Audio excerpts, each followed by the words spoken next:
So one of the traps in the lean startup is thinking about, oh, I get it, business model and product market fit. I really need to be working on building the product and getting out of the building and worrying about those two things first.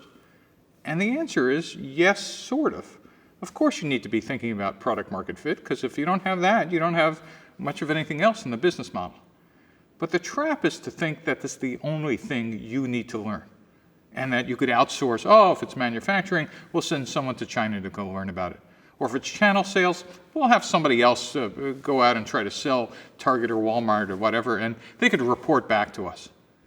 The point is that if all you're working on is product market fit, by the time you do find something repeatable and scalable, your investors are going to look at you and say, congratulations, thanks for doing that. Now we're bringing in your replacement, the operating exec, who actually knows about those different parts of the businesses. And what they tended to do is bring in professional managers, MBAs who've had experience taking a startup from a couple $1 million a year to maybe 100 million and above. The problem is no one ever told you that there was a different skill set that you were going to need to have to go from search to execute. It turns out that startups don't simply go from search to execute.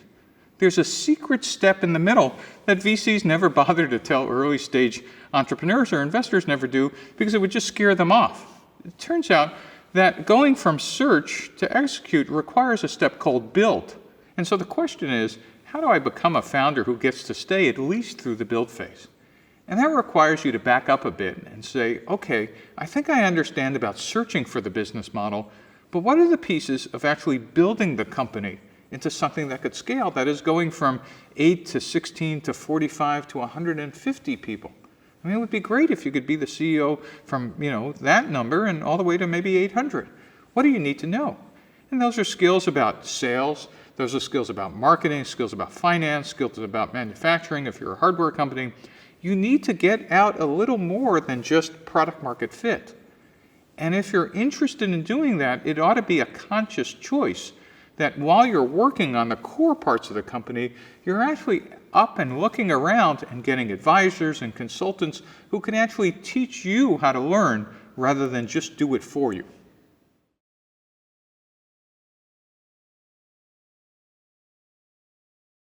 So one of the things that's often overlooked in building a startup is the team itself. And understand the word team doesn't mean one. One of the biggest mistakes founders make is thinking it's just about a single person. I've very rarely seen a startup that didn't have multiple people on it, all with complementary skills. It's very easy to pick a monoculture of all design engineers or UI engineers or hardware engineers. But I've seen startups actually work best when you had people with overlapping skills. Something else that also gets overlooked is that you want complementary temperaments. Startups are probably one of the most stressful activities you're ever going to encounter. Somewhere near a third and half of startup teams never even make it to funding because they melt down beforehand. What you really want to do is see if you could find a startup weekend or some lean startup machine or some Kauffman exercise where you can actually work together for 3 months or so, or at least a couple of weeks under stress, and see what happens when the heat really gets turned up. So number one is you need overlapping skills, and number two is you need complementary temperaments.